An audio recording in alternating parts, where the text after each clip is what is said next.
Hi there, it's me, Jordan Van Haslo.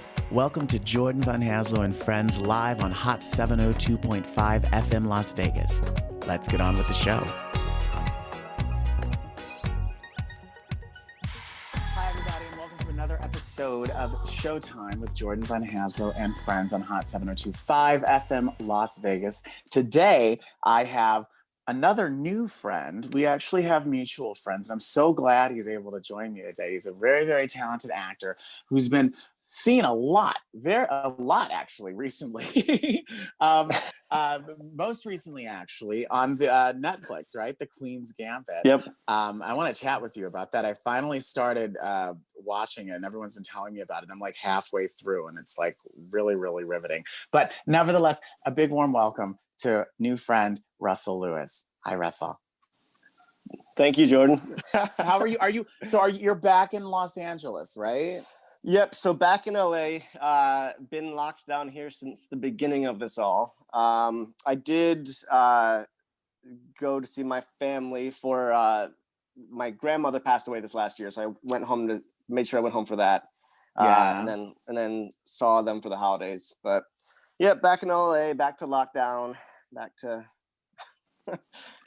at least I have the sunshine. There you go. Well, it's so totally. I feel so silly actually because I came back to New York from the West Coast in October, and it seemed like a good idea at the time. My thought was, well, if the world's going to end on November 3rd, I might as well. I want to be on Manhattan Island when it does. But then now, the weather's starting to get cold, and I'm like, oh. I probably didn't think this through. Yeah, no, because I grew up upstate, like 4 hours northwest of the city. Mm-hmm. So when winter hits, it's like 6 months long and just snow the whole time. So yeah, I can't say I miss that. It's nice seeing it for like a week or two, but I don't. It's charming, right? Like, oh, the snow. Okay, got a flight to catch. Gotta go. Yeah. So, how long have you been out in LA? I did some reconnaissance on you, so I know that you after school you came to New York for a while, and then you headed out west. Yeah, after graduating high school, I went to New York City and studied there, and then moved to LA like 2011, I think. Okay. Yeah. Yep. Because the program I went to school for was more geared towards television and film. So at the time, there wasn't that much filming in New York. There was a few shows, but not as much as there is now. And now I feel like there's more being and now I feel like there's more being filmed there than in LA. So isn't that funny how that works? I was just reading an article in Deadline, and they were wondering, like, post-COVID, will LA still be the center of film and television just because it's also scattered now? Yeah, I don't know. It's looking kind of grim, but I mean, because so much is just going to like Atlanta. A lot of stuff is going to Texas now, and then everything else is just filmed in Canada or Europe. So yeah, so. But at least you got the sunshine. Yeah, at least I got the sunshine. What school did you go to? What you said you went to a film program? AMDA, the American Musical and Dramatic Academy. Yeah. AMDA. I remember all the AMDAs. I came up through musical theater.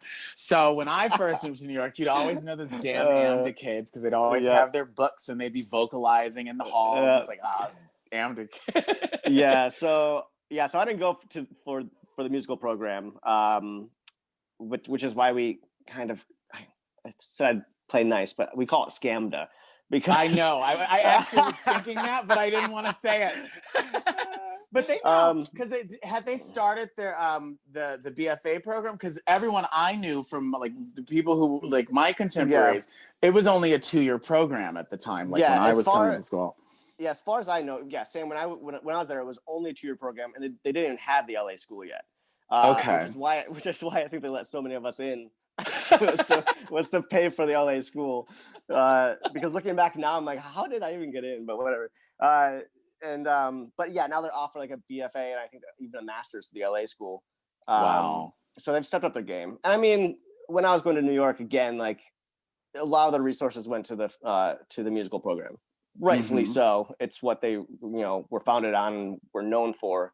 So I mean, it's just when you're seeing brochures of like, oh, come work on learn to work on a real movie set, and they have like pictures of cranes and crews and all this stuff, and then you get And then your you get to the class, Ansonia, you're like, and it's like, and it's like monologues in front of a tripod. It's like not quite what the brochure sold, but but it got me to New York. It got me in the right direction. I met some great friends, and I did learn some stuff. But so did you like just immediately hightail it after school to Los Angeles, or did you stay in New York for a while and do the no? I spent way too many years in New York.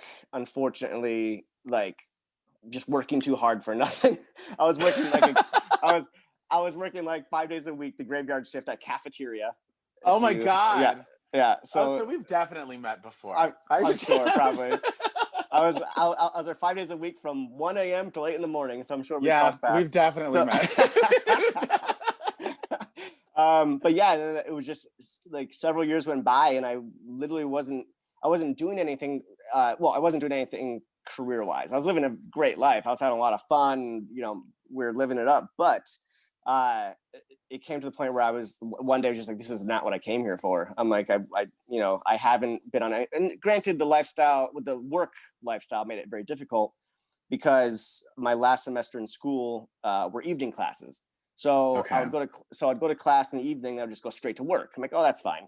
I'm young enough to do that. And then that turned into 6 years of just working the graveyard shift. And I was working till 8 in the morning, and then I would sleep until like 3-4 o'clock in the afternoon. And I'd wake up and I'm like, well, now the business day's over and there's no audition. And back then, like everything wasn't online as it is now. We had to go we had to go to the I'm dating myself, but we'd have to like go to the newsstand and get our backstage and go circle all of our weekly.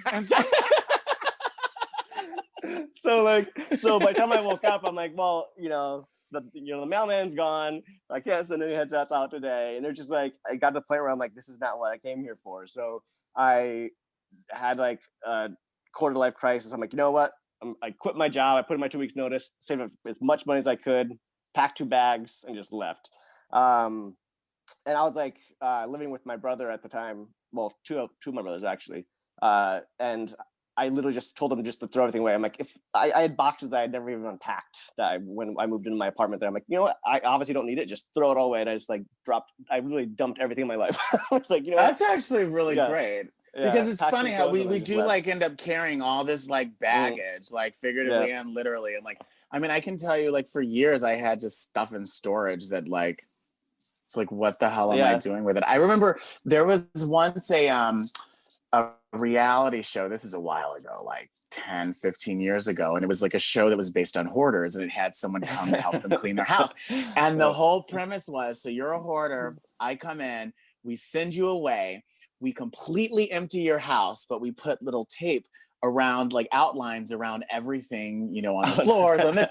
And if you can remember what was sitting there, you got to keep it. If not, it was taught. So I think that that's a very great way to just kind of start new and just toss crap. Because I mean I hate clutter, but like when it comes to things like with, for example, like I'll save clothes or just save things. I'm like, well, I'll never know I'll have to play a character. Well, I need so like I just like so I had like bins and bins of like scrubs and camo pants and all these coats and jackets. I was like, I never even wore them. But I'm just like, I never know if I'll need them.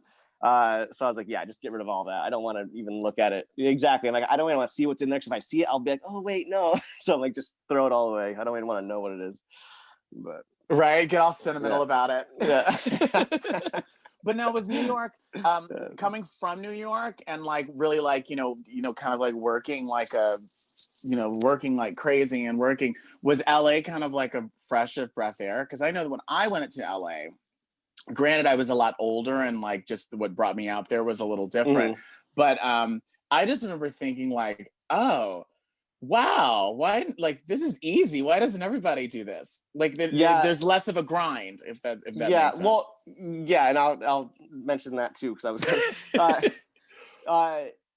it was a breath of fresh air, only because again, like I grew up again in a very rural place, so even though I was in a city, it was nice to know that within 45 minutes or an hour and a half, depending on traffic, I could be in the mountains, in the desert, at the beach, you know, and I had those escapes. And again, the weather, of course, not to sound cliche, was a nice draw of like, you know, always nice weather. But even then, that gets to where you're like, what year is that? I don't even know. Right. I don't know what time it is anymore. They're putting Christmas lights around palm trees. I don't understand this. But yeah, but it was a nice draw. But getting back to like the laid back and more grind thing, it's like I do, because like everyone used to ask me like, what do you find the biggest difference between like New York actors versus like LA actors is? And it's like when I was in New York, I felt like I was competing against someone like the most talented, hungry people who were like rabid about it. Like they studied and worked and studied and worked. And then in LA, I'm just like, I'm just competing against a lot of rich, pretty kids that have way too much time on their hands and are really killing the social game. And I'm like, that's the difference, so, right? New York actors care about New York actors. LA actors don't give a shit one way or the other. Yeah. But I have to say though, I did find an amazing studio that I study at, and I still study at, where the actors are like grade A. Like they are constantly working. Totally. Like well, no, I just meant New York I just meant New York actors are like, I'm a New York actor, and LA actors are like, yeah, but I'm on TV and I actually make money. Like I have a TikTok. I don't have a TikTok, no. But most of the actors do. Yeah, you're not on. You don't do the social media thing. No, and like. No, I mean, I have an Instagram and I have a Twitter, but I don't use Twitter at all. I have a Facebook, but I keep it more for like family and friends from like back home or people I personally know. But like even like my Instagram, I never had until my agent made me get one. He's like, no, he's like, this is the way the game is played now. He's like, you have to have an Instagram. Yeah. So I was like, so I caved and I got one. But yeah, I'm just bad at it. I'm like, I don't want to like I'm just bad at like taking pictures in the moment. I'm like, oh, let me grab my phone. I'm like. And then by the time I figure out where the camera button is, it like whatever's gone, it's the gone moment's now. over. Like, well, I'm a little late to that game, but I'm getting better at it. But yeah, I'm not a big fan of like, this is what I'm eating and this is my cat and this, you know, but I'm trying. I'm getting better at it, you know. Yeah, it's a lot of work. I'm trying to up my social game completely, and it's like you have to put yourself in like a totally different mindset because it's like I mean. And it is like almost a career in itself, because just like and like I have to give credit where credit's due. Like these young artists who are doing like the TikToks and the this and that, like a lot of work and thought goes into that. But I don't have that. I'm not on that wavelength, I guess. I'm like, but so when you were a little kid and you were like, oh, I want to go into, you know, I want to study acting. Was the goal to be a movie star? Was the goal to be like have a sitcom or? Well, I got into acting actually not very later in life. Even though I think I always was interested in it, only because again we grew up in the middle of nowhere, and like my brothers and friends, like all we did was play outside. So we were always creating characters and stories and off in the woods for hours on end. And you know, I think it always just was a very, you know, big part of my life being creative in such a way. But where I grew up, it's very low middle class, like. You either work in a factory or you work on the farm or like you're on some sort of like government aid. So it's like, it sounds like a Bruce Springsteen song. Yeah, right, exactly. except not so much city. Like this is like rural. Like I grew up on a dirt road with like a cow pasture across the way. Yeah, John Cougar Mellencamp song. But yeah, so it wasn't until like, and I did a couple plays in high school, and then I got to college. I was going to like a little community college upstate New York for liberal arts, and I had to take an arts class, and the only thing available was an acting course. I'm like, oh, I did some plays in high school, you know, that should be easy enough. And then I fell in love with it. And then a friend of mine was going to AMDA, and he's like, well, come on, like just audition, try to get in. So on a whim, I auditioned, got in, and then same thing when I moved to LA. I'm like, okay, I like quit college. I like packed a couple of bags and just moved to New York. So I guess that's my MO. But I just packed bags and run away. But that's the way to do it, though. Yeah. Yeah. You know, I mean, because otherwise you overthink and you overthink and you second guess. Yeah. But if you just say, you know, it's screw it. And I have to say, every time I've done it, I've advanced in my life in a way that I'm happy that I did it. So I can't, you know, there's no regrets in any of that. But yeah, so then I fell in love with it, and then it kind of started stewing in my mind. I'm like, oh, this is actually possible. I could actually do this as a career.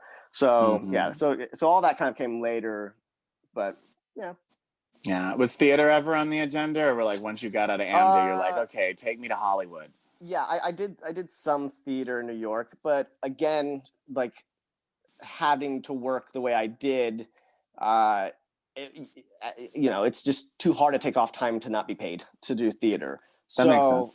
So I didn't do as much as I probably should have. I did, but again, like I feel like my passion was more for TV and film, because I also liked the idea of constantly jumping from character to character and not always just doing the same thing. Like I think the longest run I've ever did anything was like 2 months. And by the end of 2 months, I'm just like, okay, this was fun, but I really want to try something else here. But, yeah.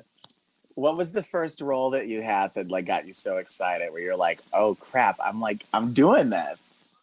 Okay, funny story. So I auditioned for this musical review called Pac-Man the Musical. Okay. And I didn't get it. Is this in New York or LA? In New York. Okay. Oh yeah, no, this is like the first project. Not like not my first legit project, but my first job. Okay. And so I auditioned for Pac-Man the Musical and I didn't get it. And then I got a phone call from this guy who was like, hey, I was at my friend's casting. I saw you audition for his project. I'm also doing my own musical review of this show called The Loose Ladies. I would love for you to be a part of it. And me being young and naive, and I was just like so excited. I'm like, oh, this is awesome. Like I just got booked in this thing. I'm like, of course. Yeah, I'll do it. Didn't ask any questions, didn't ask nothing. So I show up to rehearsal and he gives us like the scripts and everything. And again, I'm not even musical theater trained. I was like, yeah, I can do it. And I did it. But so we get there and it's about the loose ladies, but I found out that I was one of the loose ladies. It was a drag review about these 4 drag queens who get superhuman powers after World War III. And like they're battling like Condoleezza Rice. So like my character's name was Paige Turner. I was a school teacher by day, and then superhero by night. And it was like, but I had so much fun. It was so great. And I had this like cute little pink dress with like a blonde wig with pink tips, and I was just so excited. That was my first like legit job was this like horror film called Blood Night: The Legend of Mary Hatchet, and just a fun, cheesy horror movie where just a whole bunch of kids who just get chopped up and murdered, and that was great and it was fun. And that got me my membership into the union, and so that was like my first. And then just kept it rolling. Yeah. Paige Turner. I think that's Turner. Awesome. I think, where did that run? Do you remember where that ran? It was down in the village somewhere. Yeah, but I don't remember. That is so funny. I love it. So what was the first thing? So what happened? So you moved to LA and you're like, all right, I'm ready to start doing this. So how long did it take for kind of things to start bubbling up for you once you got there? Well, right away, I mean, I was very proactive because again, I moved here on like with fire in my eyes, and I'm just like, I have to do something because I was again not pursuing it in New York. So I moved to LA and I just hit the ground running, and I booked quite a few, like probably close to over a dozen jobs within my first like several months. But it was all like independent stuff, like student films. But again, like I didn't have a rep at the time. And I was just like super excited. I'm like, wow, like, because again, I worked more in several months. I did in several years in New York. So I'm like, okay, this actually was a very good move. But it kind of took me a long time to really, really get into it, because at that point, I really felt like I had fallen behind, because everyone in my age range and demographic had all been working for years now. It was hard to get any reps to take you seriously, because like coming out from New York now, like I was in my mid 20s, and again, like I feel like a lot of the talent in LA, they're all kind of groomed from a very young age. So it was kind of hard to even break in to be seen by people, because like, oh, we already have someone like you. We already have someone that looks like you. We already have someone that looks like you. And which being a twin, it's like, oh, come on. I've heard that my whole life. yeah, so I kind of felt like it was a challenge to get, and also because I've worked on it for many years, but like I was such a shy, introverted person that Mhm. like I didn't like to talk about myself. I didn't like to sell myself. So it was very hard to me to even take those meetings and like for them to take me seriously because I was just so quiet and like reserved. So I just feel like, no matter what I could show them in my reel or in like my resume and stuff, there's like, okay, like he's been working, he has some good stuff, but like a little quiet. What's going on there? So I Right. feel like that was a bigger challenge than other things. Was just kind of like breaking out my own shell, even, and just like becoming someone that is personable and can walk into a room, just win them over without even auditioning. So yeah. And then my first couple reps I got weren't the greatest. They were kind of just quantity over quality, and it was like, and again, like I can be loyal to a fault. So like I was just like, oh, they signed me, they saw something in me, I'm gonna work my hardest for them. And then after a couple of years of just like kind of being beaten down or always compared to some of their other clients, this, that, blah, blah, I'm like, okay, maybe can we have a conversation about me when you're not always referring to this guy? This person over here, yeah. Who, like, why am I always being referred to this guy? He's been your client and your best friend for like years. Why, like, can't we just talk about me and my career, not what he's doing? Like, it's like, oh, I'm great that he has this time and money to take all these classes and all this stuff, but realistically, most people can't afford thousands of dollars of classes with like the elite of LA. And especially like Totally. being a young starving artist, it's like, can't we not talk about that and talk about actual like ways for me to Get develop and work. progress? Like, Yeah. Yeah.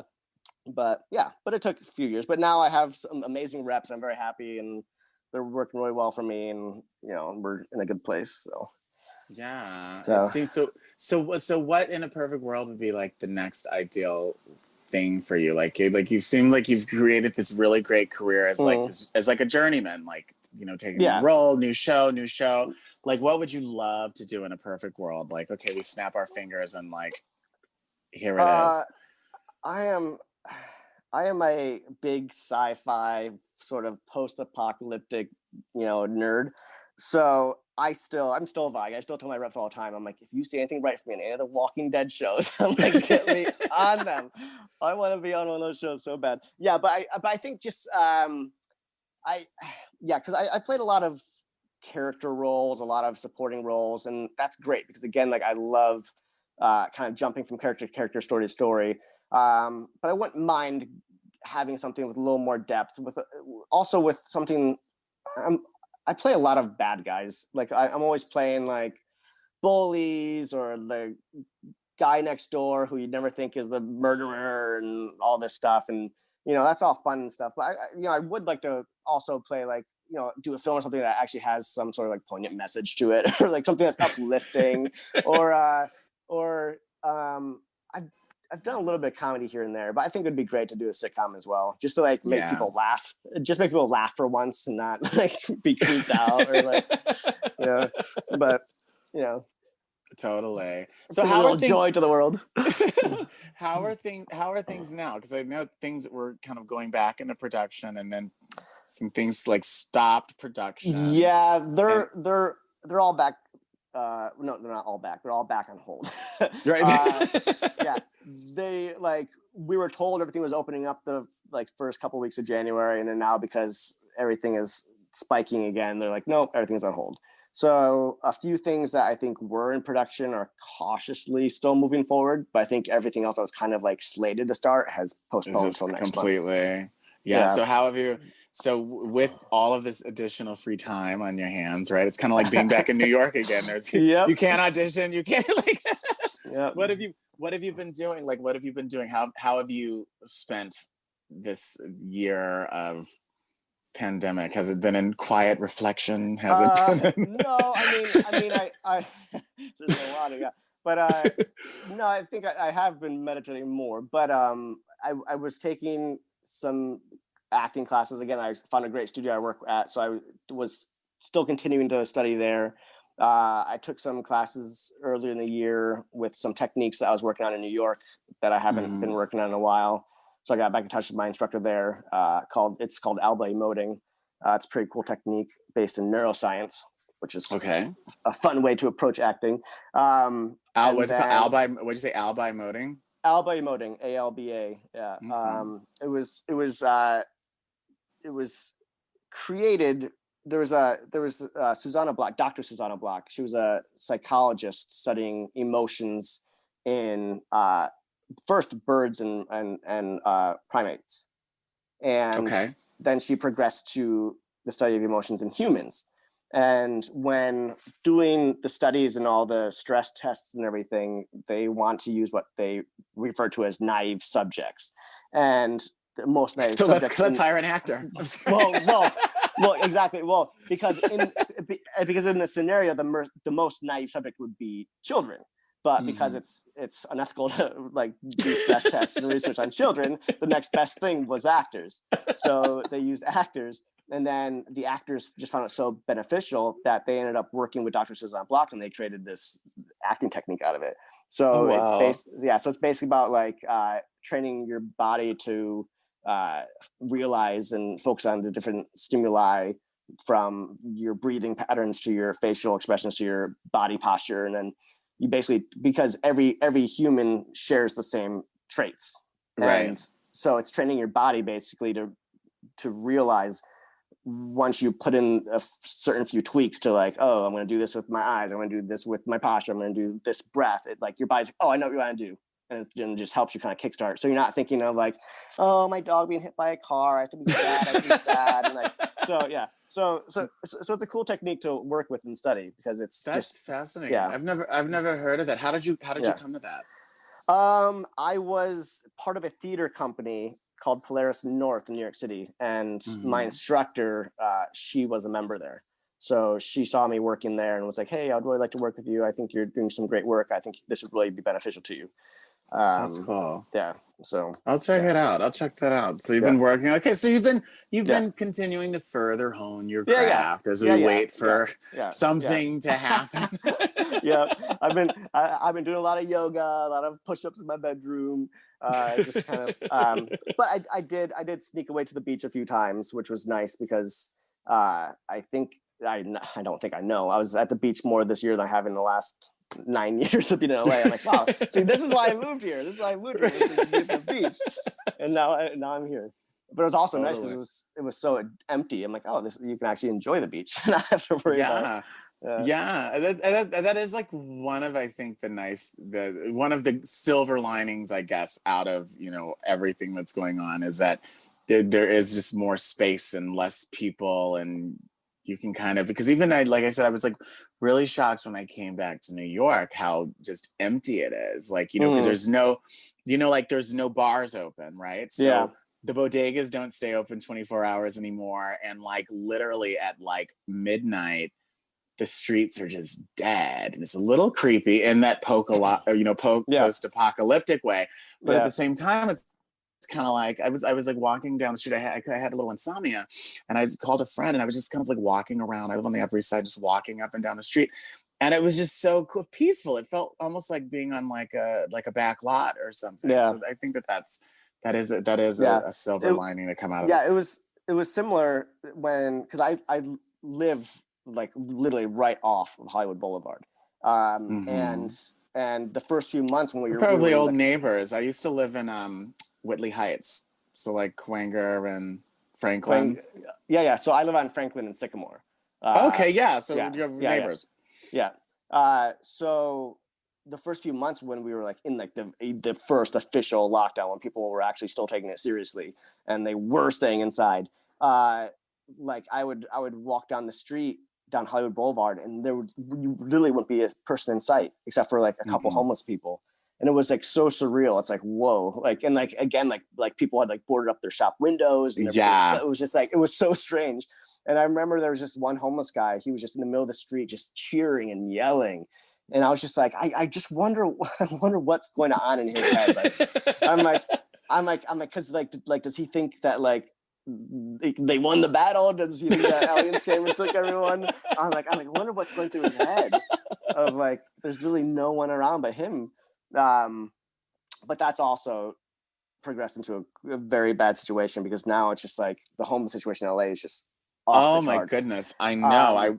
I couldn't get over just like, I mean, it's like Hollywood in particular is like just Yeah. one big tent city. Yeah. Like, now. yeah, I'm not sure if it's just because the homeless, I'm not sure if it's just because the population has grown that much, or if it's just because there is so much less foot traffic that they've felt more emboldened to kind of take over more populated places. Because like now, like Hollywood Boulevard, it's like tent cities everywhere, and like huge intersections like Hollywood and Vine, and like, oh my gosh, and like Hollywood and La Brea, like huge like structures are being built. And and whereas it's like I'm happy to see that they have at least have the opportunity to have a structure and a home. It's also a bit like there are several homeless people that are getting very, very aggressive in the area. And it's like, but I mean, I only have to imagine those because they're literally just getting hangry. Because again, there's like no more tourism, there's no more handouts, there's no more like leftovers in the garden. Like, so it's sad, but it's like also like, again, just like it's mind-boggling. It's like it's a world that you didn't think you would see. It's like totally. It's like this is happening in like LA, like one of the richest, and like in the heart of like the tourist, like the touristy, most touristy area of Los Angeles. On top of it, it's really strange. Have you gotten out of the city at all during this time period? Like, I know you came back came back upstate. Yeah, I went back to New York. My brother and I drove cross country to do so for my grandmother's funeral. And what's that like, driving cross country? I always envision like taking a road trip like that. Yeah, is like one of those things. It's like, oh, that'll be amazing, and then like an hour and a half into it, you think, what the hell was I thinking? Yeah, it's a 40-hour drive, and it was fun. It could have been more fun had we not had a timeline that we had to be back to New York by. Because we literally like pulled into like the funeral home parking lot like an hour before the services started. We're like, whew, we just made it. But it would have been more enjoyable, I think, had we stopped and taken some time to really see the country and, you know, see some of because like we drove through the Rockies, which was beautiful, amazing. And I wish we had just had like a day just like stay there and like it's like that. But again, it was interesting driving through Middle America, definitely. For example, I think was it maybe Arkansas? Like one of the square states. Yeah, one of the. I think it was Nebraska. But we like got out and I walked into one of the stores with my mask on, and like literally they thought people looked at me like I was robbing the place, and I was like, oh, they don't do it there. Like, oh, like they don't wear masks anymore in Middle America, and it was just like, oh, and like one lady's like, we don't wear those inside. We're like, I was like, okay, like, duly noted. I just thought it was a thing we were still doing, but this is like June. This is like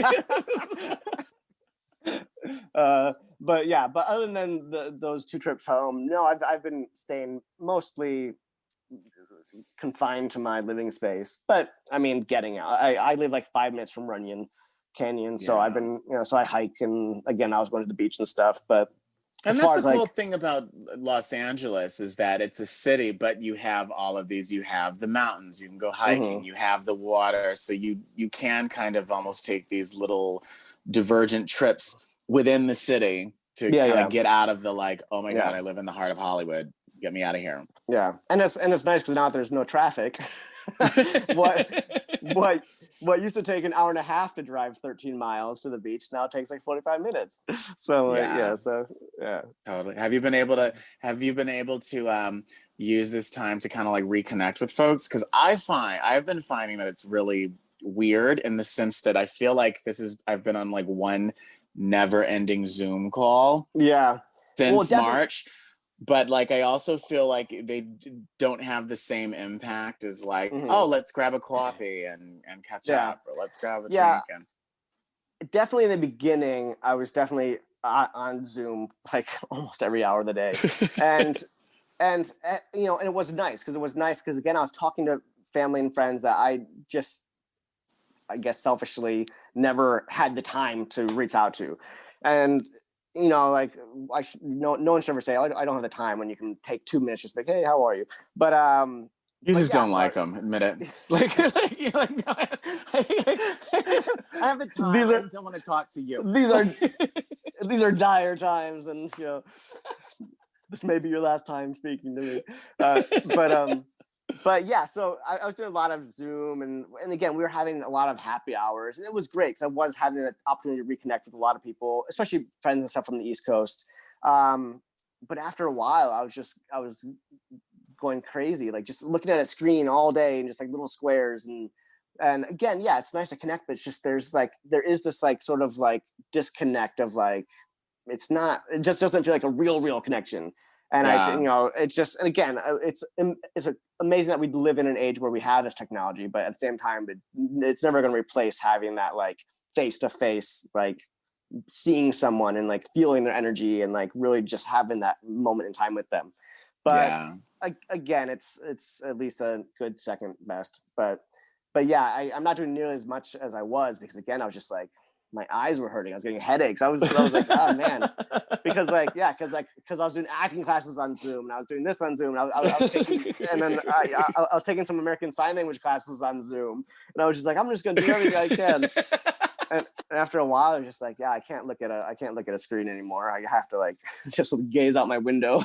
Yeah, no, I totally, I'm with you. And then a lot of like I came up, like I said, in musical theater and kind of like on the nightclub circuit. And I remember like at the very beginning of everything, everybody and their mother was doing like Zoom concerts and online concerts. I felt like every time I opened up my Facebook, someone was singing at me, and I was like, I can't anymore.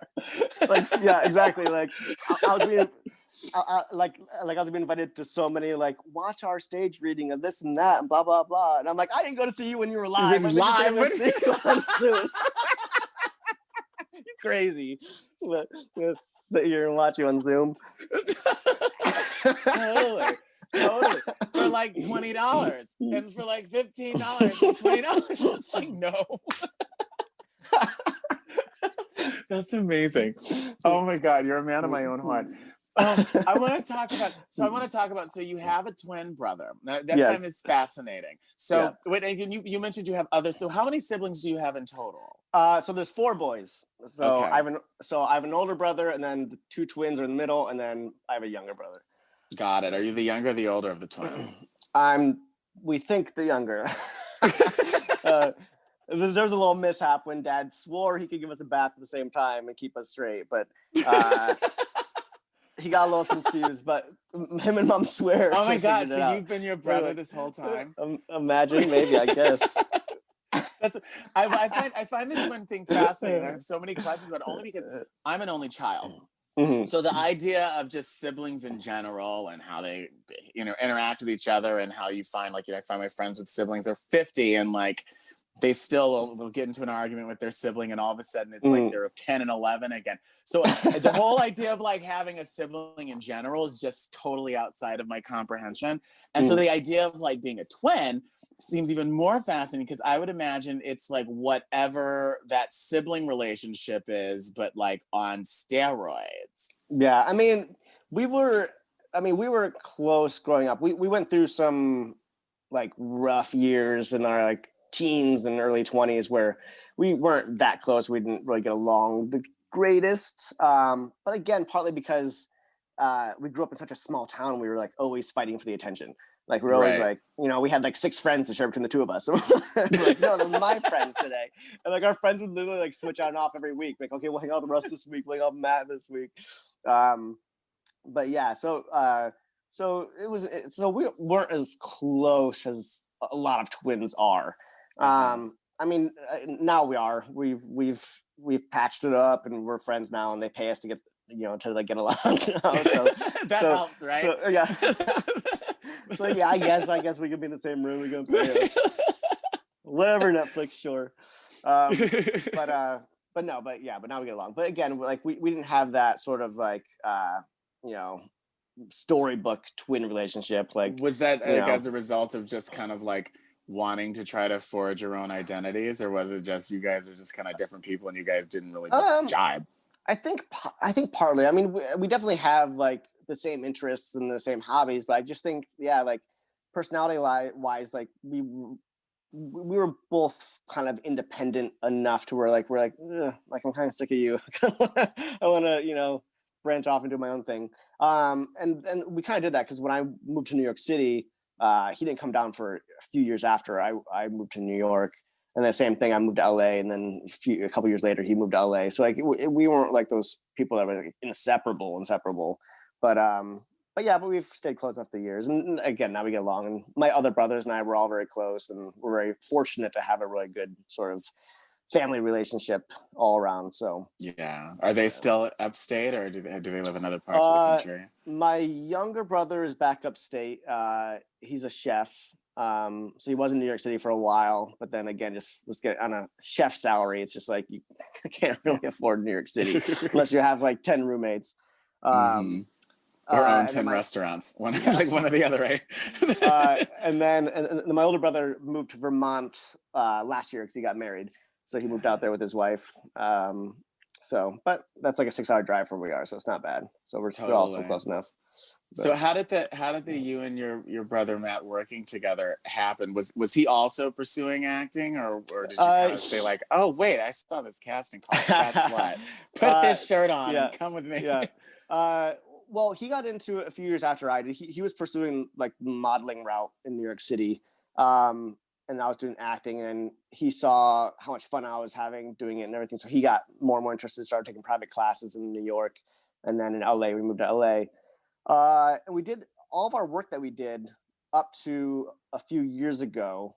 We did a series called Godless for Netflix. It was a Western. Up until that point, we never had worked together. We I think maybe even went out for like one of the same roles against each other, but that was it. Our paths had never really crossed in any which way. And then since Godless, we were cast as twins, and then it's just been twin project since then, which is good because again, like I was saying, there's so many blonde-haired, blue-eyed guys in Los Angeles that at least we have that little niche market that we can kind of wiggle our way into, because otherwise it'd be rough. But totally. What's that like working with your brother?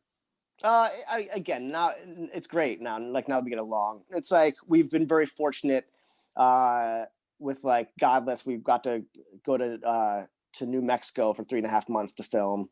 And because we grew up, again, very lower middle class, we never had the opportunity to travel as kids or anything like that. So being able to travel places, and like Queen's Gambit, we filmed for 3.5 months in Berlin. So it's just like neither of us had ever been to Europe before. So to have that experience was amazing. And to, have a travel companion and be able to do all that stuff is great. So yeah, it's been a blessing to have that opportunity. And again, like that stuff only makes us closer and closer in our adult lives. And, Well, and I also imagine to have someone to share with who like knew you like when you were like a kid. So when you're like, wow, this is freaking awesome. They get like, yeah, this is freaking awesome. Yeah. Someone who appreciates it in the same ways that I do. Yeah. Totally. Do you have anything coming up at the moment that you had been working on, or has everything that you had been doing pre-COVID, has that all aired? Most of the stuff I did pre-COVID is already out. There had been some promising auditions and callbacks that happened in the last couple months, but then everything just keeps getting postponed. Yeah. So I don't know where anything so I don't know where anything even stands anymore. I was talking to my manager the other day. He's like, "Oh, I was just reaching out to casting, like still in the mix, but everyone's just on hold. So like no one's making decisions yet." So it's just like, so who knows where anything is. My brother has been writing a couple features though. He wrote a short film that we worked on last year, and it went through the film circuit, the film festivals, and it won some awards and got some good press. So the production company that he worked with is looking to do a feature with him. So he's been working on, so he's been working on that. So and he's been so gracious to write me as his brother. So, he has some stuff that he's been developing that's on the horizon that, is starting to be pushed into like pre-production, stuff like that. So we do have some independent stuff that we're working on, but as far as like film and television and stuff outside of that, it's just waiting for this pandemic to be over. But I kind of feel like that's what we're moving towards, though. Anyways, I mean, like with like the TikTok folks and a lot of that's, and a lot of folks who have become very successful in social and those things being turned into features. And like, I kind of feel, and if I think about like an Issa Rae, like, I feel like we're kind of in this place where more and more people are finding success by saying, okay, as opposed to like doing the cattle call, or as opposed to, you know what, I'm going to write a vehicle for myself, I'm going to find an audience for it. And then once I've proven they have the audience for it, I'm going to find someone to give me a lot of money to do it. And then, you know, so at least I feel like there's options. And I think definitely we're just in the nature of like, there's so much more, I mean, with all this different streaming medias and all the, you know, I think there definitely is a lot more opportunity for unknown artists or people who are new to the game to really get their stuff seen, because, you know, there is just so much more platforms and outlets to do it. So that is a benefit, again, of like being in the age that we are with all, you know, the technology and the streaming medias and all that, that there is that, you know, option. That doesn't have to go through that doesn't have to go through a huge studio or a huge production company. And you've seen many of the success stories of like the small little sketch comedies or the little skits that get picked up by Netflix or, you know, someone huge. So it definitely is an option and possibility. So that is a plus. With all those streaming, so what are you watching now? I feel like I'm a big TV. I'm a TV binger, and I feel like I've watched so much TV that I'm really, quite literally, like out of new things to watch. Like I think once I finish Queen's Gambit, I don't know that there's anything new for me to watch. I feel like I've been watching so much, I'm starting to forget what I've been watching. Because it's all starting to become a blur. Blurs together. Like I just finished, I'm a few years behind the game, but I just finished watching Kingdom, which for a TV series about MMA fighters, I don't know why it got canceled after 3 years, because they did such an amazing job of writing these like intricate, like macho men guys, but then they did such a great job of actually making them like emotional, like creatures as well. And it's like, wow, it's nice to see that they're really trying to take this like toxic masculine image and really make them humans and actually give them real emotion. So it's actually quite interesting to watch. So I binged that. I did The Boys. I did Umbrella Academy, because again, I love that sci-fi action stuff. I just started what is it? Pretty tiny things, just like that, because a friend of mine is in it. Oh, Pretty Little Thing. Pretty Little Lot. Wait. It's a new one. It's like Tiny Pretty Things or something like that. On Netflix. It's about the ballet dancers. Oh! I haven't seen that yet. Yeah.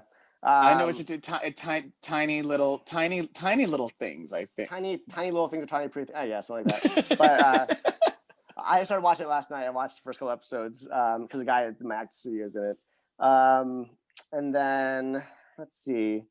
I've been binging way too much past Survivor seasons. I've always that's been a little pleasure. Are you like still? Are you finding like new things in them? Because not for nothing. Okay, so I'm like a closet Housewives fan, and I'll do that. Like I was just like, oh, season 3 is on. It's like this makes so much more sense in context, knowing what I know 5 years later. Right. Yeah. No, I think just watching the old season of that, she's like, how did no one see this? Like, how was no one aware of this? But yeah, I actually made an audition tape for Survivor this year. Because, did you? Because I've always wanted to be on it. I'm like, you know what? There's nothing else going on. They're casting their new season, so I made an audition tape for Survivor, and I was like, oh, I should probably read the rules and all that stuff. And then one of the first rules, it says if you're in the SAG-AFTRA union, you cannot participate in the show. I'm like, oh, are you kidding me? I'm like, no. Whatever. Someday, Jeff Cross, I'm gonna. I'm shocked they've never done. Have they ever done? They've never done like a celebrity Survivor, have yeah. they? No, they haven't. But I was actually thinking about that the other day. I'm like, maybe they'll do a celebrity one. Well, because I wanted to like write to the producers and be like, you know what'd be a pretty good season is have two teams made up of only twins. So you can't get any more even than that if you have one twin in each team. And you have That's clever. I'm like, because then you have complete equals competing against each other, and then it's only based on the social game. Well, in the beginning. But yeah, that's clever. Now he's got to figure out the whole SAG-AFTRA I know loophole, find a SAG-AFTRA loophole, and then you're like good to go. Oh my God. You're hilarious. I've really enjoyed getting acquainted with you. We're actually like out of time. Oh, really? Yeah. So the Queen's Gambit follows this young orphan, Beth, as she travels. Yeah.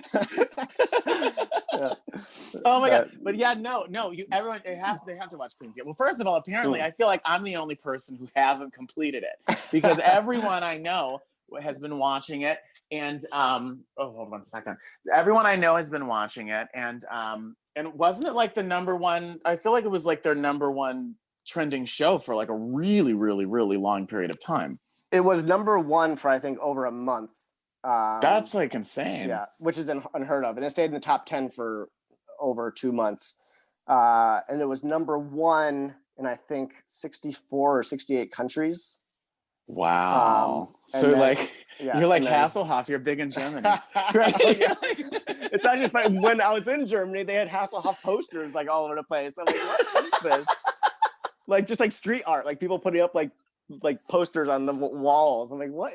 David would love this. That is the definition of iconic. So aside from the Queen's Gambit, where can they find you on your burgeoning social media that you're working on very hard? The best would be Instagram. It's at Russell Dennis Lewis, my full name. 2 S's, 2 L's in Russell. But yeah, I mean that's the only social media platform I really use because again, I can't be bothered. And even then, I have it set up to like I just post on one and I just post to the rest. So I'm like, it is what it is. It is what it is. Well, thank you so much for joining me, and thank you, Jordan. Thanks for having me. Absolutely, and thank you all out there in Radio Land. We'll catch you next week for another Showtime with Jordan. Bye. Hi there, it's Jordan Van Haslo. Thanks for listening. I hope you had as much fun as we did today. Before you go, be sure to like today's conversation and subscribe so you never miss another. Also, follow us on Instagram and Facebook at Showtime with Jordan for breaking news and unaired behind the scenes. And don't miss us live every Monday at 11 a.m. Pacific on Hot 702.5 FM Las Vegas. See you next time for another Showtime with Jordan Van Haslo and friends.